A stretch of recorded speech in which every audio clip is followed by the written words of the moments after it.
Kronologi penemuan 7 mayat di Kali Bekasi, Polda Metro Jaya libatkan Propam. Peristiwa penemuan 7 jenazah di Kali Bekasi Jatiasih, Kecamatan Pondok Gede, Kota Bekasi, Jawa Barat, Minggu tanggal 22 September tahun 2024 pagi tengah menjadi sorotan. Kasat Reskrim Polres Bekasi Kompol Audi Joais Oro mengungkapkan, warga tersebut awalnya sedang mencari kucing di pinggir kali.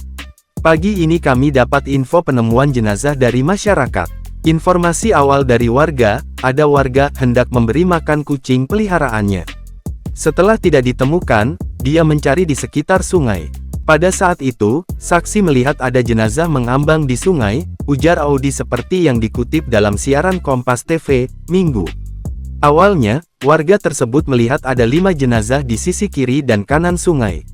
Warga langsung mengabarkan kepada warga lain dan meminta bantuan evakuasi.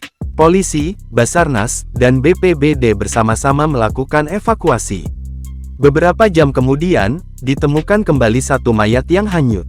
Kemudian, sekitar 20 meter dari lokasi mayat itu, ada 1 mayat lagi yang terdampar di tepi sungai.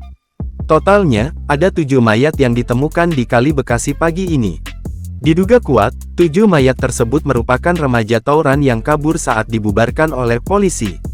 Kapolda Metro Jaya Irjen Pol Karyoto menegaskan, patroli kepolisian untuk mencegah tawuran tak bisa disalahkan dalam kasus tewasnya 7 remaja di Kali Bekasi, Jatiasih, Kota Bekasi, Minggu, tanggal 22 September tahun 2024.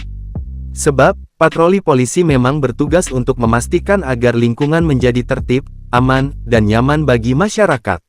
Langkah patroli ini betul. Saya katakan, patroli ini tidak salah, ungkap Karyoto saat dijumpai di sekitar lokasi penemuan 7 jasad remaja, Minggu siang. Meski demikian, Karyoto tetap akan melibatkan Propam Polri dalam penyelidikan kasus ini.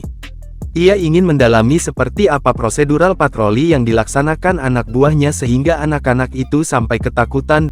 Menegurnya sejauh mana, ini yang sedang kami dalami melalui Propam. Kami tidak mau istilahnya tertutup ya. Kami akan membuka apa adanya, kejadiannya seperti apa, lanjut dia.